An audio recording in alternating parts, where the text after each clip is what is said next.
জনগণের স্বার্থ বিবেচনা করে জ্বালানির দাম বৃদ্ধি করা হয়নি বললেন জ্বালানি প্রতিমন্ত্রী। রাজধানীতে কাটেনি জ্বালানি তেলের সংকট, বন্ধ বেশ কয়েকটি পাম্প। আমরা আমাদের প্রতিশ্রুতি রেখেছি বলেছেন এলজিআরডি মন্ত্রী। কবর থেকে তোলা কঙ্কাল 7,000-এ কিনে 20,000-এ বিক্রি। স্বল্প পরিসরে চালু হচ্ছে পিরোজপুর জেলা হাসপাতাল। দর্শক, শুনছিলেন সন্ধ্যার খবরের প্রধান শিরোনাম, এবার বিস্তারিত। তার আগে আমাদের ইউটিউব চ্যানেল সাবস্ক্রাইব করুন এবং সব খবর পেতে ফেসবুক পেজ ফলো করে রাখার পাশাপাশি ওয়েবসাইট ভিজিট করুন। জনগণের স্বার্থ বিবেচনা করে আপাতত জ্বালানি ও বিদ্যুতের দাম বাড়ানো হচ্ছে না বলে জানিয়েছেন জ্বালানি প্রতিমন্ত্রী অনিন্দ্য ইসলাম অমিত। মঙ্গলবার সচিবালয়ে জ্বালানি ও বিদ্যুৎ পরিস্থিতি নিয়ে ব্রিফিংয়ে তিনি বলেন, যতদিন সম্ভব সরকার জ্বালানির দাম না বাড়ানোর চেষ্টা করবে। তিনি জানান, মধ্যপ্রাচ্যের যুদ্ধের পরিস্থিতির কারণে বৈশ্বিকভাবে কিছু অনিশ্চয়তা তৈরি হলেও বর্তমানে দেশে জ্বালানি ও বিদ্যুতের কোনো সংকট নেই। তবে উদ্বেগ ও প্যানিক বাইং এর কারণে কিছু এলাকায় অস্বাভাবিক চাহিদা দেখা গেছে। প্রতিমন্ত্রী আরও বলেন, ভারত থেকে পাইপলাইনের মাধ্যমে প্রতি মাসে প্রায় 15,000 টন ডিজেল আসে এবং ভবিষ্যতে প্রয়োজন হলে আরও ডিজেল আনার অনুরোধ করা হবে। রাইড শেয়ার চালকদের সুবিধার কথা বিবেচনা করে মোটরসাইকেলে জ্বালানি নেওয়ার সীমা 2 লিটার থেকে বাড়িয়ে 5 লিটার করা হয়েছে বলেও জানান তিনি। সরকার জানিয়েছে, দেশে পেট্রোল ও অকটেনের বড় ধরনের সংকট নেই এবং 12 মাস জ্বালানি নিয়ে আরও একটি জাহাজ দেশে পৌঁছানোর কথা রয়েছে। রোজা ও ঈদকে সামনে রেখে জ্বালানি ও বিদ্যুৎ সরবরাহ স্বাভাবিক রাখতে সরকার কাজ করছে বলে জানান জ্বালানি প্রতিমন্ত্রী। আজও রাজধানীতে রয়েছে জ্বালানি তেলের সংকট। সরবরাহ সংকটে মঙ্গলবার সকালে স্বাভাবিক কার্যক্রম শুরু করতে পারেনি বেশ কয়েকটি পাম্প। তেল নিতে এসে ফিরে যেতে দেখা গেছে মোটরসাইকেল ও গাড়ি চালকদের। তবে কার্যক্রম চালু রাখা পাম্পগুলো সরকারি নির্দেশনা মেনে তেল দিচ্ছে। তেজগাঁওয়ের ট্রাস্ট ফিলিং স্টেশনে দেখা যায় যানবাহনের দীর্ঘ সারি। 1.5 থেকে 2 ঘন্টা অপেক্ষার পর মিলছে কাঙ্ক্ষিত জ্বালানি। চালকরা বলছেন, এই ভোগান্তি নিরসনে সরকারকে কার্যকর উদ্যোগ নিতে হবে। কেউ তেল অবৈধভাবে মজুত করছে বলেও অভিযোগ করেছেন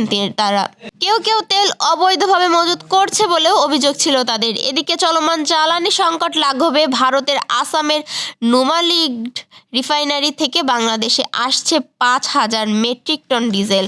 বাংলাদেশ পেট্রোলিয়াম কর্পোরেশনের বাণিজ্য ও অপারেশন বিভাগের মহাব্যবস্থাপক মোহাম্মদ মোর্শেদ হোসাইন আজাদ বিষয়টি নিশ্চিত করেছেন। তিনি জানান, এরই মধ্যে ডিজেলের পাম্পিং কার্যক্রম শুরু হয়েছে। মঙ্গলবারের মধ্যে পাইপলাইনে করে বাংলাদেশে পৌঁছাবে এই ডিজেল। জ্বালানি তেলের মজুদ স্বাভাবিক রাখতে এবং নিরবচ্ছিন্ন সরবরাহ নিশ্চিত করতে সরকার জরুরি ভিত্তিতে এই উদ্যোগ নিয়েছে। সরকারের এলজিআরডি মন্ত্রী ও বিএনপি মহাসচিব মির্জা ফখরুল ইসলাম আলমগীর এমপি বলেছেন, নির্বাচনের আগে প্রতিশ্রুতি দিয়েছিলাম সরকারে এলে ফ্যামিলি কার্ড চালু করা হবে। আমরা আমাদের প্রতিশ্রুতি পূরণ করতে যাচ্ছি। আমরা আমাদের কথা রেখেছি। মঙ্গলবার সকালে ঠাকুরগাঁও সদর উপজেলার রহিমানপুর ইউনিয়নের সম্মিলিত ইউআই আলিম মাদ্রাসা প্রাঙ্গণে ফ্যামিলি কার্ড বিতরণ কার্যক্রমে প্রধান অতিথির বক্তব্যে এসব কথা বলেন তিনি। এ সময় ফ্যামিলি কার্ড নিয়ে দেওয়া প্রতিশ্রুতি নিয়ে বলতে গিয়ে মির্জা ফখরুল বলেন, প্রাথমিক পর্যায়ে আমরা কাজ শুরু করেছি। এই কার্ড সবাই পাবেন, প্রত্যেক ঘরে ঘরে যাবে, শুধু সময়ের ব্যাপার, যেটা নিয়ে আপনি সব জায়গায় দাঁড়াতে পারবেন। এই কার্ডের মাধ্যমে একটি ক্ষমতা তৈরি হবে আপনাদের। পুরুষেরা আপনাদের গুরুত্ব দেওয়া শুরু করবে। সবার পক্ষ থেকে প্রধানমন্ত্রীকে ধন্যবাদ ও কৃতজ্ঞতা জানাতে চাই। তিনি আমাদের এই এলাকা বেছে নিয়েছেন। সরকারে আসার 22 দিনের মধ্যে কার্ড দিয়েছি জানিয়ে তিনি বলেন, 10,000 টাকার কৃষি ঋণ মওকুফ করা হয়েছে। 16 তারিখে খাল খনন শুরু হবে। বর্ষার সময় যে পানি হয় সেটা সংরক্ষণ করে খরাই কাজে লাগানো হবে। প্রত্যেকটা কৃষককে কৃষি কার্ড দেওয়া হবে। তা দিয়ে ন্যায্য মূল্যে সার, সেচ ও বীজ কিনতে পারবেন। ঢাকায় কবর থেকে মানুষের কঙ্কাল তুলে বিক্রি করা একটি চক্রের 4 সদস্যকে গ্রেপ্তার করেছে পুলিশ। অভিযানে তাদের কাছ থেকে 47টি খুলি ও মানবদেহের বিভিন্ন অঙ্গের হাড় উদ্ধার করা হয়েছে। সোমবার তেজগাঁও ও উত্তরা এলাকায় অভিযান চালিয়ে তাদের গ্রেফতার করা হয়। গ্রেফতারের মধ্যে একজন ডেন্টাল কলেজের শেষ বর্ষের শিক্ষার্থী এবং আরেকজন ইন্টার্ন চিকিৎসক। পুলিশ জানায়, এই চক্রটি গাজীপুর, ময়মনসিংহ, শেরপুর ও জামালপুরের বিভিন্ন কবরস্থান থেকে কঙ্কাল সংগ্রহ করত। তারা কবর থেকে তোলা কঙ্কাল 5 থেকে 7 হাজার টাকায় কিনে কেমিক্যাল দিয়ে প্রক্রিয়াজাত করত। পরে সেই কঙ্কাল মেডিকেল শিক্ষার্থীদের কাছে 15 থেকে 20 হাজার টাকায় বিক্রি করা হতো। ডিএমপির তেজগাঁও বিভাগের উপকমিশনার ইবনে মিজান জানিয়েছেন, চক্রটির একটি অনলাইন গ্রুপও রয়েছে যেখানে প্রায় 20,000 সদস্য রয়েছে। এই গ্রুপের মাধ্যমে কঙ্কাল বিক্রির অর্ডার নেওয়া হতো। তিনি আরও জানান, কোনো ভুক্তভোগীর পরিবার অভিযোগ করলে ডিএনএ পরীক্ষার মাধ্যমে কঙ্কাল শনাক্ত করে তা ফেরত দেওয়ার ব্যবস্থা করা হবে। এছাড়া এই চক্রের সঙ্গে জড়িত অন্যদের শনাক্ত করে গ্রেপ্তারের চেষ্টা চলছে। রোগীদের ক্রমবর্ধমান দুর্ভোগের কথা চিন্তা করে লিফট স্থাপন সম্পন্ন হওয়ার আগেই পিরোজপুর 250 শয্যার জেলা হাসপাতালটি স্বল্প পরিসরে চালু হবে বলে জানিয়েছেন গৃহায়ন ও গণপূর্ত প্রতিমন্ত্রী আহমদ সোহেল মঞ্জুর সুমন। মঙ্গলবার বেলা 11:30টায় পিরোজপুর জেলা হাসপাতাল ব্যবস্থাপনা কমিটির সভা শেষে সাংবাদিকদের এক প্রশ্নের জবাবে তিনি একথা জানান।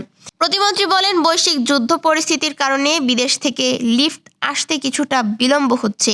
আমরা লিফট আসার অপেক্ষায় বসে থেকে রোগীদের কষ্ট বাড়াতে চাই না। তাই আপাতত আগামী 30শে এপ্রিল অথবা 15ই মে এর মধ্যে লিফট ছাড়াই 4টি ফ্লোরের স্বাস্থ্যসেবা নিশ্চিত করার পরিকল্পনা গ্রহণ করেছি। হাসপাতালে বিদ্যমান চিকিৎসার সংকট নিয়ে প্রতিমন্ত্রী বলেন, এটি সারা দেশেরই সমস্যা। তবে পিরোজপুরবাসীর জন্য সুখবর হলো, আগামী 2 মাসের মধ্যে প্রয়োজনীয়তা বিবেচনা করে নতুন চিকিৎসক নিয়োগ দেওয়া হবে। পাশাপাশি অকেজো বা সমস্যাযুক্ত যন্ত্রপাতি দ্রুত মেরামত ও স্থানান্তরের ব্যবস্থা নেওয়া হবে। আগামী 2 মাসের মধ্যে পিরোজপুরের মানুষের আগের চেয়ে উন্নত চিকিৎসা সেবা পাবেন বলে তিনি আশাবাদ ব্যক্ত করেন। দর্শক, এই ছিল এখনকার আয়োজন। এতক্ষণ সাথে থাকার জন্য ধন্যবাদ। বছর ঘুরে আবারও এলো পবিত্র মাহে রমজান। মাহে রমজানের এই সওগাত, এই নাজাত, এই রহমত, মাগফিরাত, এত বড় বড় আল্লাহর পক্ষ থেকে যে নিয়ামত, এই নিয়ামত আমরা গুনে গুনে শেষ করতে পারবো না। প্রতিদিন বিকেল 5:30 গ্রামের কাগজের ফেসবুক পেজ ও ইউটিউব চ্যানেলে দেখুন রমজানুল মোবারক।